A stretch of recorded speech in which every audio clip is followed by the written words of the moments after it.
Hey everyone, and welcome to another GameXplain discussion. I'm your host, Derek Bittner, and I'm joined today by John Cartwright to talk about the current trend of HD remakes, specifically of games from the 90s.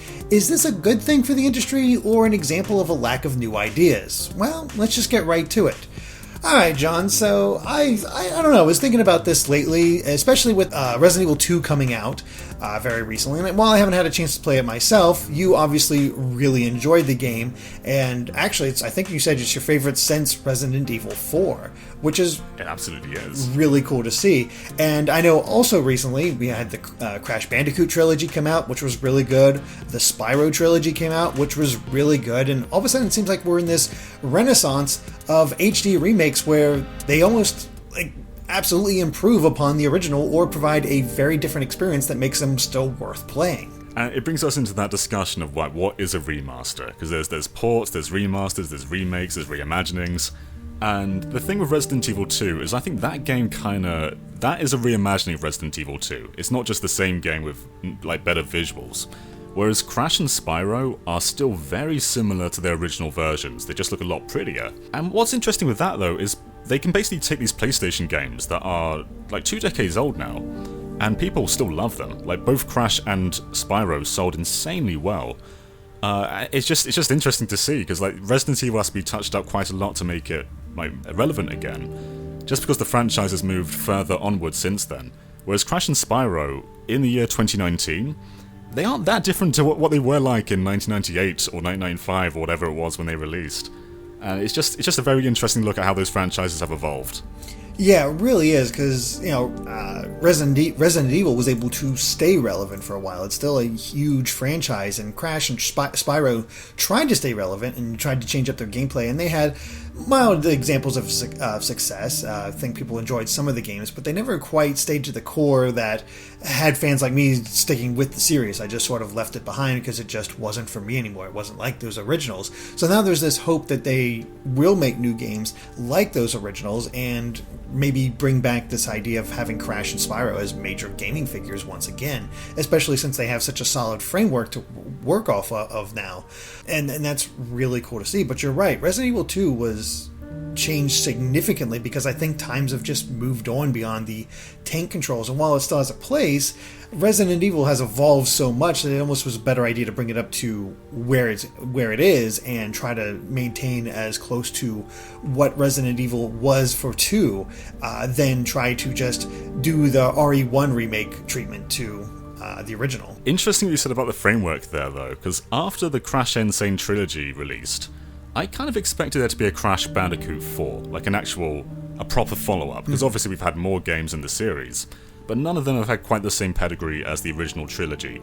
But instead we get Crash Team Racing, and while that looks like a brilliant remake, it is still yet another remake. And I want to see the series move forward with brand new ideas, rather than just sort of tread what it's already done in the past. And a lot of people asked for Crash Team Racing, and I'm sure it's going to be a brilliant game. But it's just sort of getting back into that trend of staying in the past rather than moving forward in the future.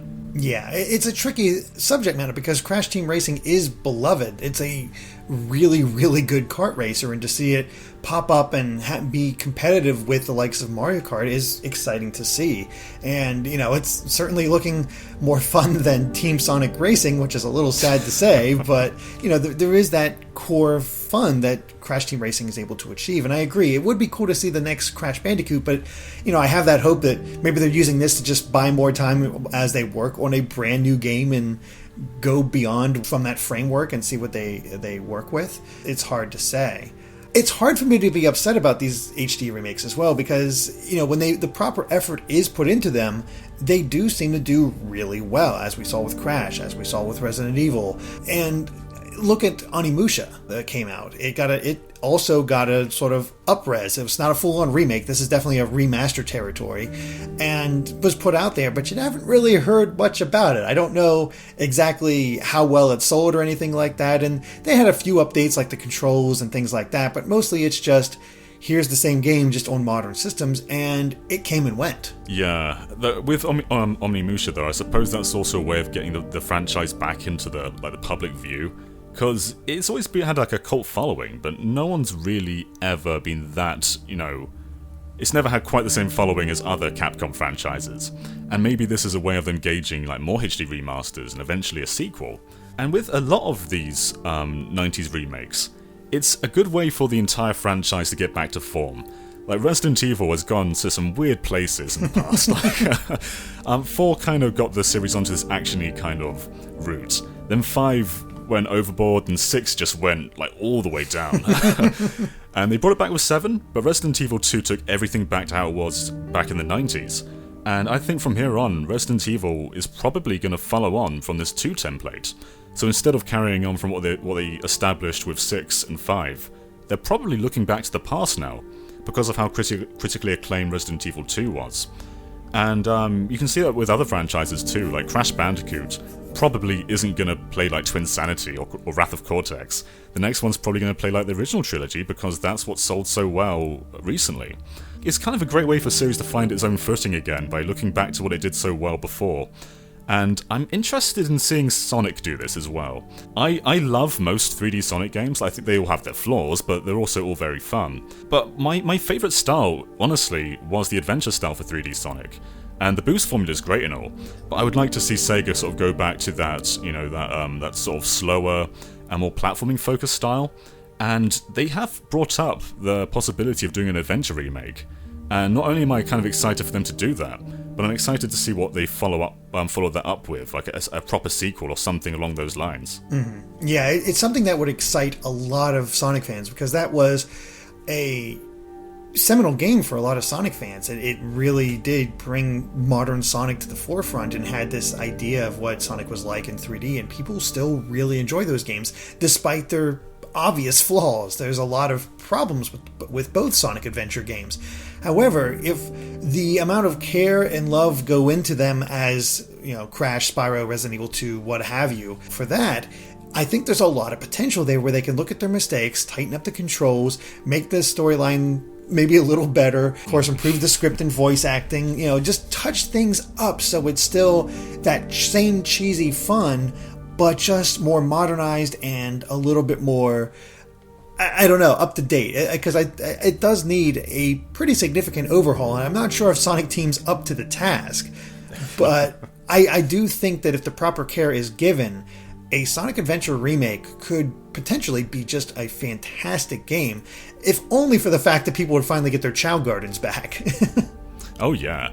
But would Sonic Adventure be the same game without the over-the-top animations, though? I think that would kind of ruin the experience. Yeah, that's true. I feel like they should go with a more cartoonish style for this, rather sort of more like loose animation rather than the, you know, really good-looking stuff we've seen from Sonic Team. Like they can make Sonic look really pretty, but he doesn't exactly emote the best. So I think if they go for that more cartoonish facial animation stuff that they have, like for the Sonic Mania Adventures cartoon, I think that could really mesh well with the, let's be honest, goofiness of the Sonic Adventure plots. I think actually one big reason we're seeing so many HD remakes of 90s games is because people who grew up in that era are now adults. We saw a lot of like NES and Super Nintendo nostalgia in recent years, but I think moving on from that, the people who grew up with the PlayStation and Dreamcast and N64, they're all now in their 20s, or even higher than that. So I think that's probably the main reason we're seeing so many companies try and like dive into this nostalgia pool, just because people who grew up in their era now have a lot of disposable income. Because we did see it a lot in the past. During WiiWare and like the Wii era and the Xbox 360 era, there were a lot of like 8-bit callbacks. Like we have Mega Man 9 and 10 were like entirely 8-bit. And now I just kind of think it's the time for that 32, 64-bit era to just like dive back in. And we saw that recently with Mega Man 11, where rather than sticking with that 8-bit aesthetic, they decided to modernize it, and I think that's what people kind of want to see. I think the 8 and 16-bit aesthetic has just gotten a little old hat, unless you do something very original with it, and that's just not happening anymore. And I think that's why people have just moved on to the PlayStation era. And yeah, the great thing is that if you do remake it, there's a lot of bonuses you can get just from doing those remakes, because the graphics will look better, the controls will be a lot better. You can look at the things that needed fixed because these were all very early 3D games, and to remaster them like this really does put that sheen on it and makes it feel like a brand new experience in a lot of cases. Like the original Crash Bandicoot in the N-Sane trilogy is the best version, because there's a lot of problems with the original Crash Bandicoot, but the N-Sane trilogy fixes almost all of them and makes it a much better game. Yeah, totally. And a lot of people say that PlayStation games, especially the early ones, just don't hold up well. And I don't agree with that necessarily. I think a lot of those games still do hold up really well. But there are certainly some games which, when you play back today, the controls, the camera, they just don't really work very well. And I think games like Metal Gear Solid still play very well, but if you just put HD graphics onto that game, it will feel somewhat dated. And if Konami are to ever do a Metal Gear Solid remake, I think they'll probably give it the Metal Gear Solid 5 treatment and put it behind the shoulder, have it a bit more open, maybe have almost like a sandbox style game. And that's kind of like a prime game for Konami to do as well, because just like Crash and Spyro, Metal Gear doesn't have much of a footing now. Fans don't trust Konami at the moment, and I think the best way for them to bring back that franchise is probably just to remake the first game rather than do a entirely different entry. Mm-hmm. Or even go nuts and maybe even do the original Metal Gear games rather than Solid, and do them in that style. Just if you want to show young Snake and going through all that, or however they might want to do it. But there's a lot of potential there for remakes where they could update things, make it a little bit more modern, and give it its own unique flair. Because we kind of got that with Twin Snakes, but that was more it became more of a John Woo action flick than anything else, and it made the game easier because they didn't really adjust things for it with that new perspective. And I think a full-blown remake of Metal Gear Solid needs to think of those things, because you could make certain boss fights extremely easy because you had access to the Metal Gear Solid 2 moveset. Yeah, I think Resident Evil 2 as well. That game, they completely reimagined it, but they respect the original source material. It still has very similar rooms designed in the same kind of way, but the way that the game approaches them is entirely different. And that's something Metal Gear Solid the Twin Snakes did not do. That game just put the Metal Gear Solid 2 controls onto the original game, and it completely broke them. It also is an opportunity for a lot of these remakes and remasters to attract a new audience. For example, I've heard a lot of people talk about Medieval and how great that game was. But I played the demo and it never really clicked with me. But we are getting a new remaster of it, and I don't know if it's going to be in the same vein as... It's probably in the same vein as Crash and Spyro, but that's still really cool to have another shot at this character and see how it's updated, if it's fun, and whether it's for me. And I think that's a really enticing idea, to rediscover something that you missed the first time around. I'm not really into the Medieval remake. I've seen the trailer for it, and the graphics look great. But the animations look kind of flimsy. Maybe that's just the style of Medieval, but to me it looks like it's still rooted as a PlayStation game. It looks great, but when I look at it, I look at the camera view, I look at where they've positioned the camera, and just how the game controls, the feedback doesn't really seem to be there. And I think this might be an example of a poor remake.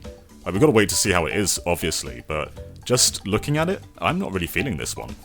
Yeah, I have not looked at it too closely myself. Even when Crash was first revealed, it didn't look the best. It was this looks a little spotty, but then they turned it around. So we haven't seen it in a while, so maybe they've tightened up those animations and gotten things a little bit into a better state. Hopefully. I mean, I'm still holding out hope for Ape Escape, but you know. That would be great. I mean, they couldn't even get Ape Escape on the PlayStation Classic, but we'll see. Yeah. Something to take into account with remakes as well is you can't just keep adding more content, because if you keep doing that, eventually it just feels thrown in. And I think an example of that is Mario 64 DS. That game has a lot of new stars, I think 60 new stars or something like that. And to me, a lot of those just felt out of place. They didn't feel organically in the game, they felt like they were thrown in afterwards, which they were. And I think that's something to look out for. If you try and just update the content by just unorganically throwing in more, it doesn't always feel good. And I think that's something a lot of these remakes can fall into. But games like Resident Evil 2, they just reimagine everything and do it on their own without using the original as a groundwork. And that it works when you do that. but when you're just taking the original structure and just putting more and more on top, sometimes it just doesn't really work.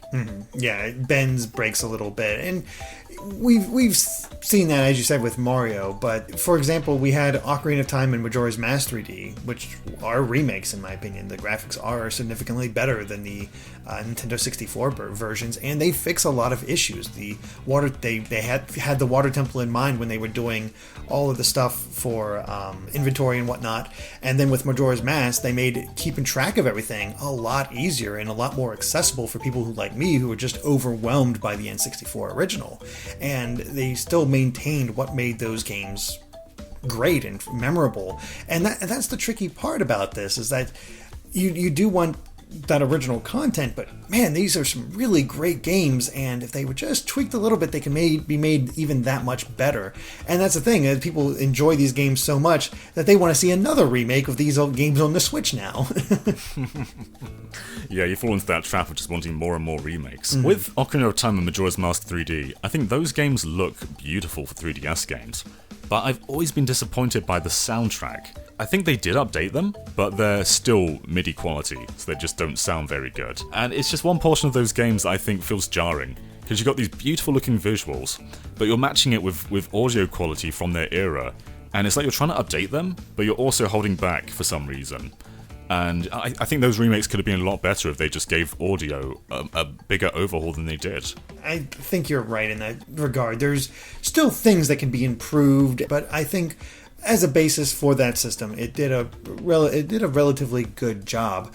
And we've seen what happens when remakes, even if they don't call them remakes, go wrong. Look at Star Fox Zero. They shoehorned in a new idea to make it unique, and it crippled the game. It's a game that didn't need to be a remake either. That game could have had any story, and it wouldn't have mattered. It didn't need to be a reboot of the original Star Fox. There was just no need for it.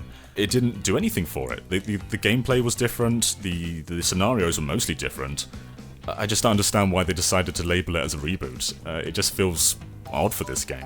It felt unnecessary, and like a way, I guess, trying to get back to that early point, since Star Fox had gone off the rails and in so many different directions at that point, and they were trying to get, okay, this is the idea that people like the most, let's try remaking that and go from there. But I don't know, it didn't click with people in the way Nintendo, I think, were expecting, and that's a shame for the Star Fox series, but it's something that you have to keep in mind, exactly where you want to go at this point, because you were talking about, we saw a bunch of remakes of or new entries of classic games during the WiiWare and PlayStation 3 era and Xbox 360.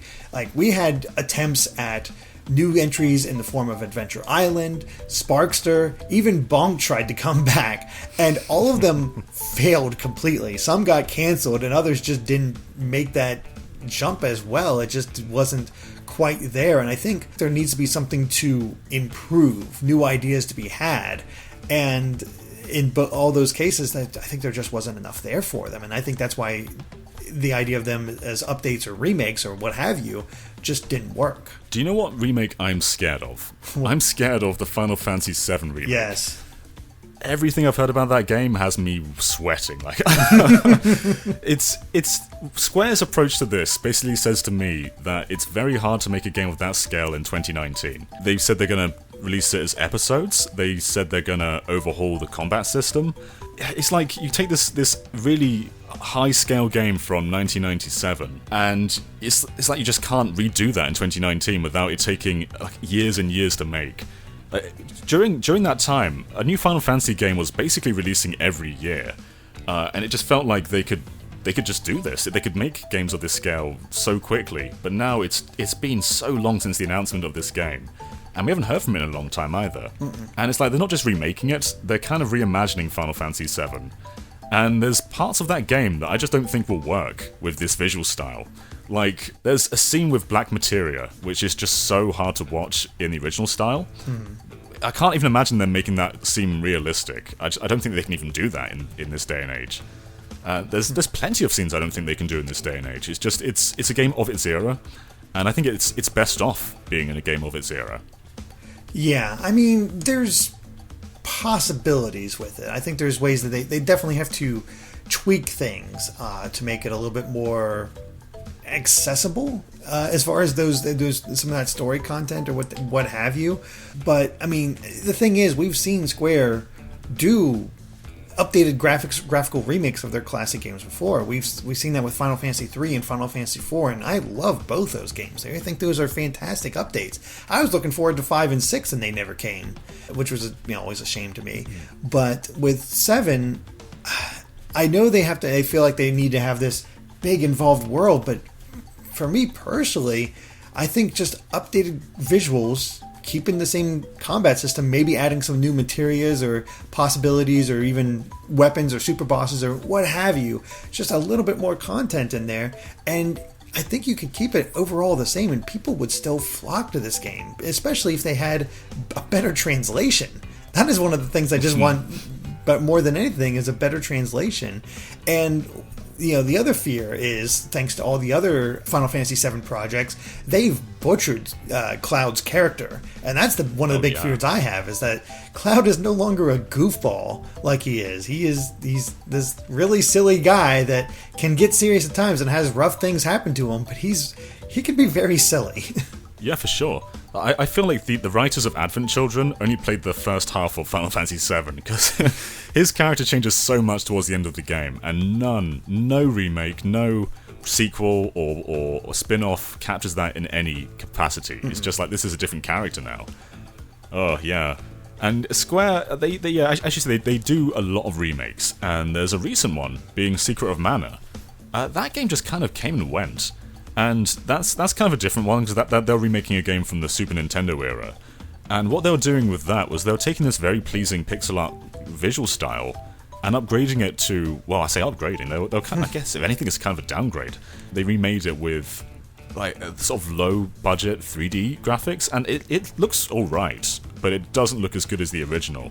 And I think that's kind of the big blow there, is that they didn't really add anything to that game. They just kind of did it in a different visual style. Mm-hmm. Yeah, I think that's the fear. We're almost in that same era as the original PlayStation, where Sony wanted nothing but 3D games. You can't have 2D games, and Capcom had to be like, well, if you don't let us do Mega Man in this style, we're not going to give you Resident Evil or something like that. So Sony had to play ball.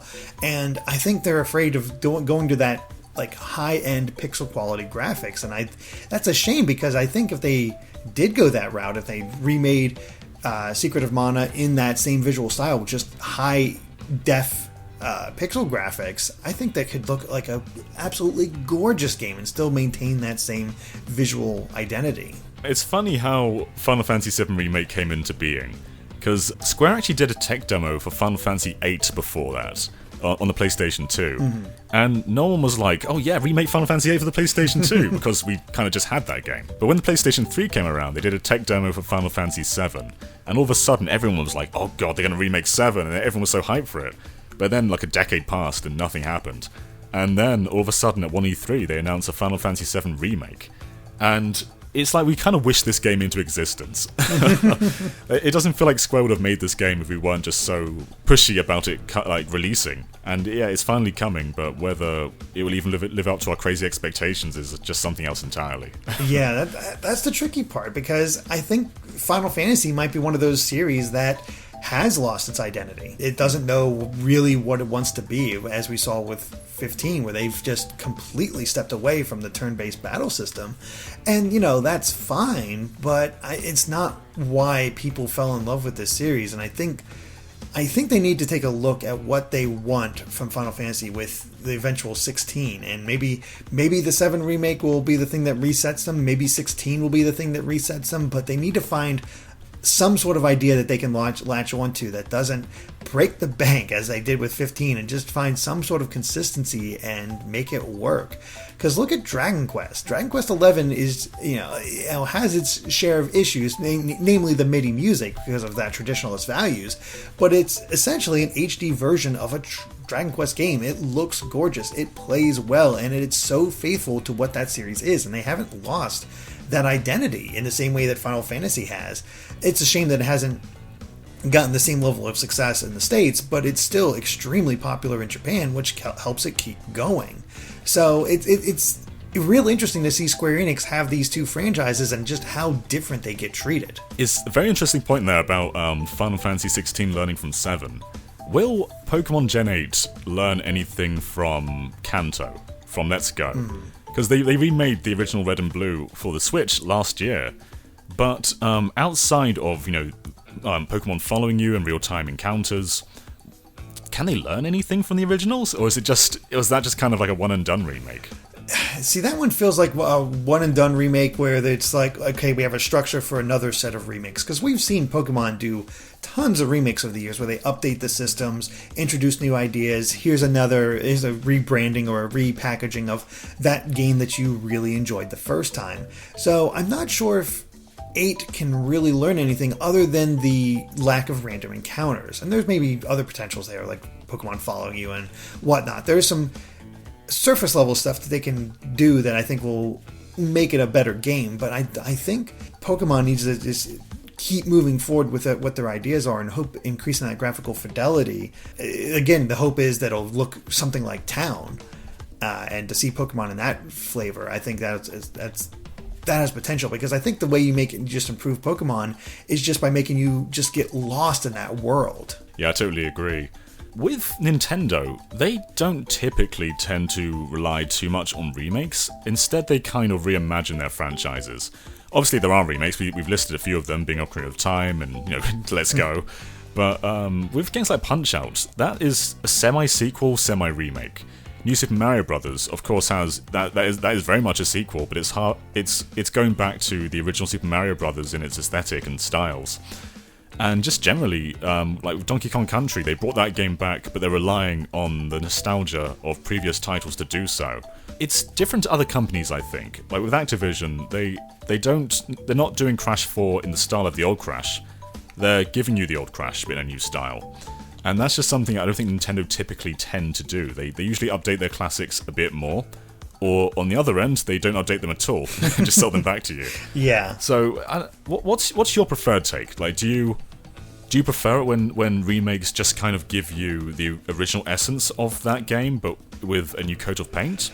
Or do you prefer this sort of a more drastic take on them? I mean, it kind of depends on the game. Some games need a more drastic take where you're hoping for several fixes to problems that you're well aware of. Others that you're like, well, this game is just great as is, and I don't want them to mess up this wonderful idea. And that's the hard part about it. I mean, like Wind Waker had that wonderful update where the fast sale, which helped a lot of problems with that, and they could look at it and change up any issues that might have had, and those are always appreciated, but it still kept the core of those games. And I'm not sure which I prefer. Like, I like the fact that Resident Evil 2 changed up so much, because now you have the original that you can enjoy for what it brings to the table, and then you have a completely different experience almost with the remake.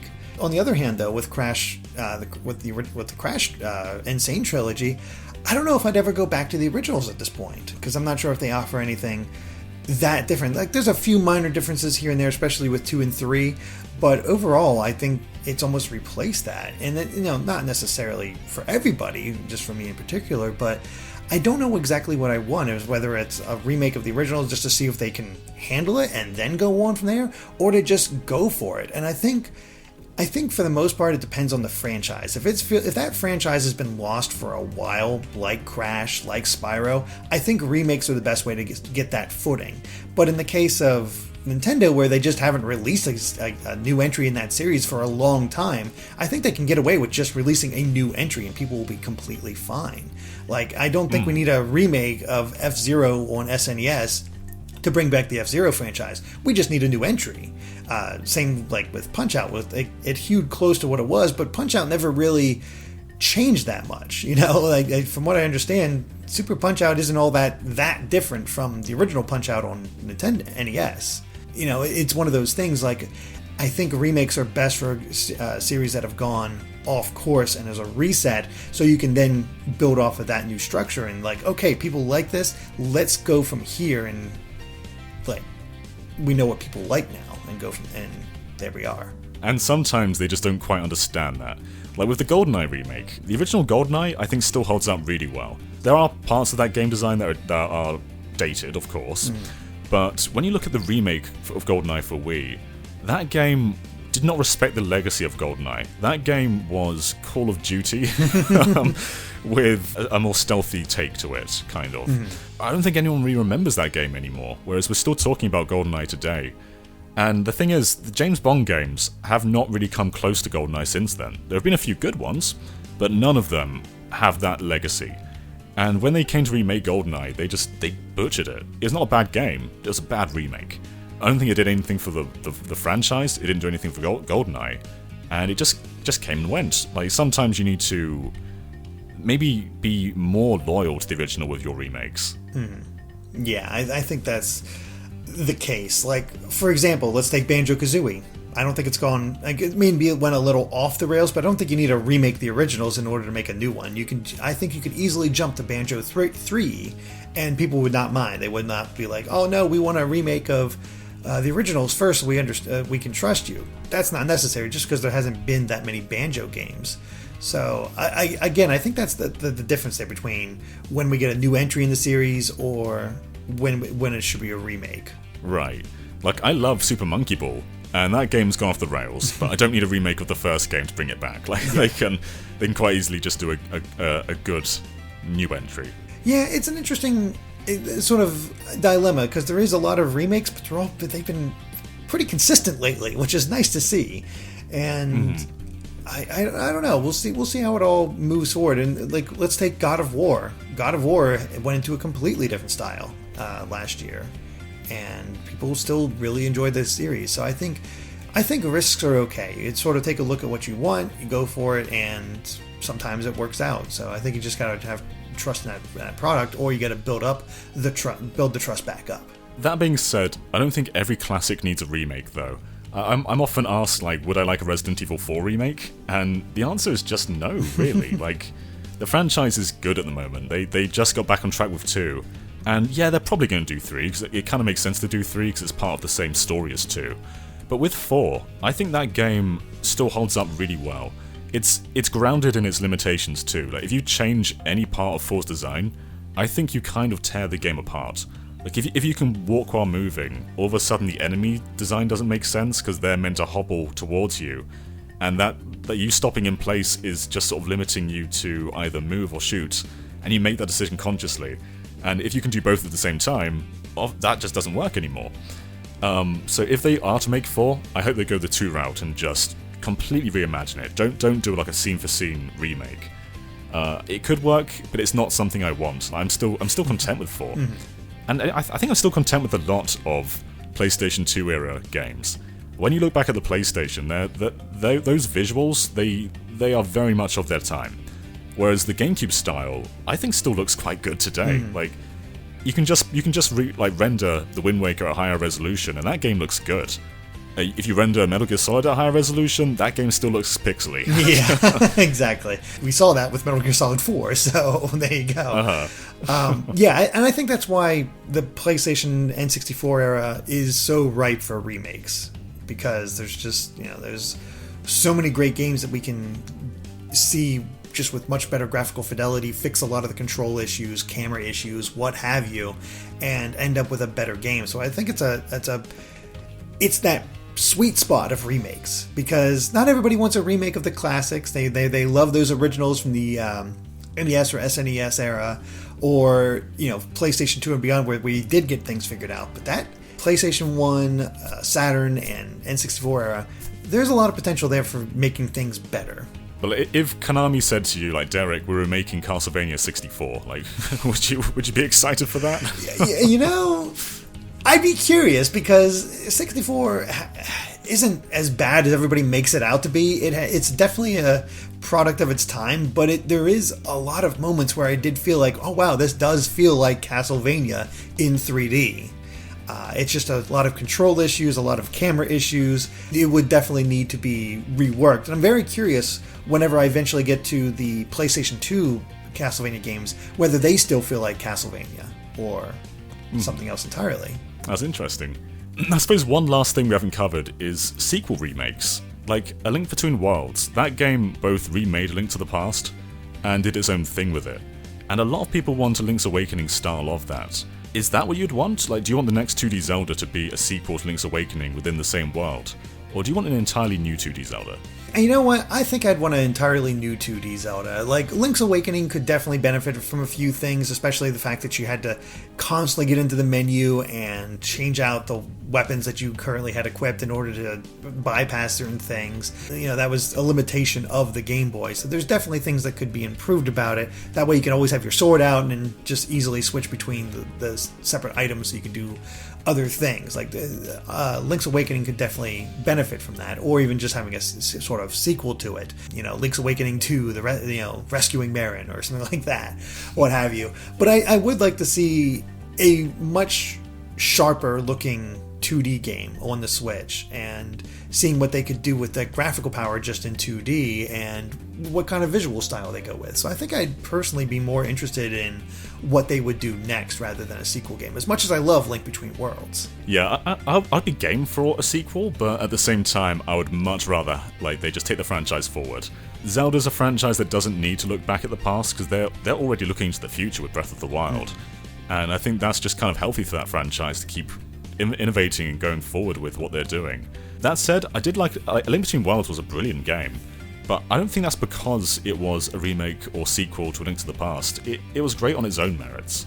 If you put that game in an entirely new world, I think it would still be just as great. Yeah, I think so. I mean, the mechanics were great, the ideas were pretty solid. People have some issues with the difficulty scaling just because of being able to go anywhere, but that's just a thing that happens when you have that sort of idea of being able to go wherever you want. They have to balance difficulty some way. Something has to break when it comes to that, and that's just what happened. So, yeah, I mean, I think there's potential there. I'd like to see where they go with it, but yeah, I like I said, I think it's better for franchises that have been in the pits for a while to get these remakes and hopefully build up better ideas. Like, we had Bubsy actually get a brand new game. Still sucked. And he's getting another new game.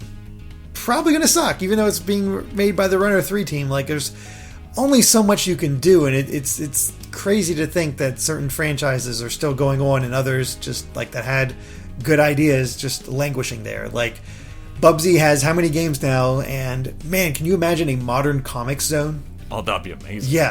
Especially the comics bits and how that visually arresting you could do that. Oh, there's so much you could do with a return to form on Comic Zone. And I don't even think you have to break the budget on that one. With Bubsy, I think people like to ironically enjoy it. Like, oh, I'm playing Bubsy.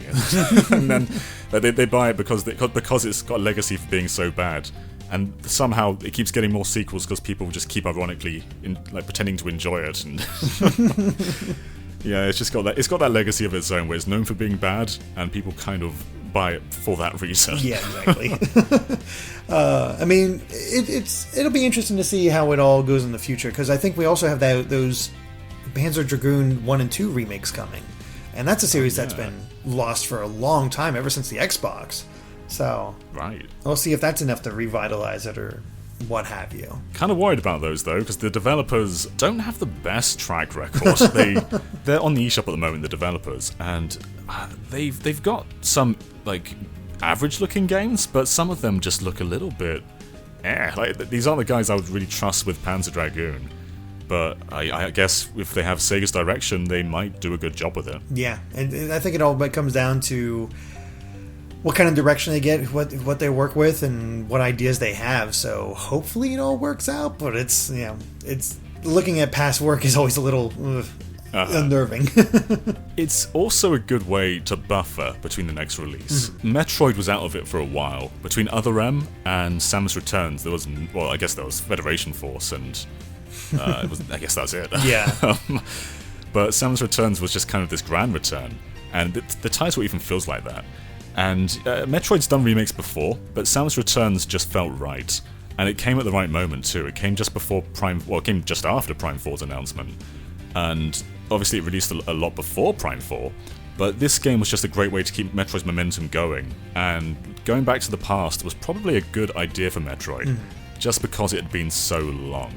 Yeah. But at the same time, Samus Returns is kind of the Resident Evil 2 route, where it has the same premise as the original, but it's mostly a different game entirely. Yeah, there's very little of the original that's still in there. Like it has all the important points, but otherwise it's its own thing, which is good because again, it's one of those examples of something that just needed a little bit of polish. It's kind of like the original Metroid when you got Zero Mission. There's some major issues with the early Metroid games until you get to Super Metroid, mainly because of the map and trying to figure out where the heck to go. So, yeah, good candidates for remakes. There's also other options, like Kid Icarus could have gone to that platforming idea, or maybe go more Metroid style with it. But they went a completely different direction with Uprising, and a direction that honestly worked better for it, and made Kid Icarus have its own identity. Sometimes that's just a better idea to just, rather than worry about a remake, just jump right into it. So there's so many different options for different franchises, and it's really interesting to see each company decide what is the best route. Yeah, it's an exciting time. There's a lot of games that I do want to see get remakes. Like, I'd like a Rayman 2 remake. It's been a while since Rayman's done 3D, and Rayman 2 is one of my favourites of its era. And 3 was a little bit disappointing, so it'd be cool to see Ubisoft just kind of look at the old formula and not only remake Rayman 2, but maybe look at that for like a future Rayman 4 perhaps. Because it's been a while. They teased Rayman 4 within Rayman 3 and then it never happened. Yeah. And, as much, I do enjoy the Origins and Legends and all that, but it's a different type of style. Like it's very much like Mario. 3D Mario is very different from 2D Mario. Right. So, yeah. I'd be down for that. There's plenty of remakes out there. Like I said, I'd love to see an Ape Escape trilogy in the same vein as Crash. Now, granted, 2 and 3 were on the PlayStation 2, but I still think it could benefit from a lot of the updates and things that could be done with it. So that's the thing. It's like I always want to see new original ideas, but sometimes it is good to go back to the past and relive those games that you grew up with as a kid and see what they can do with it, or how much better it looks. Like, I could name so many PlayStation games that I'd love to see remade. Yeah. It's heartbreaking when a game does get remade and then nothing happens. Like Klonoa got remade on the Wii, and nothing followed that remake. That franchise that just died with that game, and it's sad because that was a really good remake, but no one bought it. Yeah, I honestly I wasn't even aware of it when it came out because I loved the second one and I would have picked that up. I just didn't. I completely missed it. So I guess it's not guaranteed that a remake will be a success, unless you're like a franchise like Crash and Spyro and Resident Evil. It's kind of sad because Fear Effect's also being remade, but whether that's going to be a success, I think it already got remade. So there's your answer. How much of a success? Oh, well, there you go. It came and went. Yep. We'll just have to see what franchises get attention, which ones don't, and yeah. I mean, right now I do think we're a bit of in at least somewhat of a golden age of remakes. Like, they've been pretty consistent in my opinion. Yeah, totally. And some of them fix things that didn't work in the original, some of them just stay true to what the originals were, and they all work. It's just, in the context of that game, you gotta know what works and what doesn't. Yeah, exactly. So I'll be very curious to see what the comments thinks about this current slate of HD remakes, whether they think it's a good thing, a bad thing, whether they want new stuff, whether they want other stuff remade. We'll have to see what all happens, but I think for now that covers it for our HD remake discussion. So thank you for watching, and if you like this video, be sure to like us on Facebook and Twitter at GameXplain, and make sure to subscribe to GameXplain for more gaming discussions and other things gaming as well. Until next time, bye.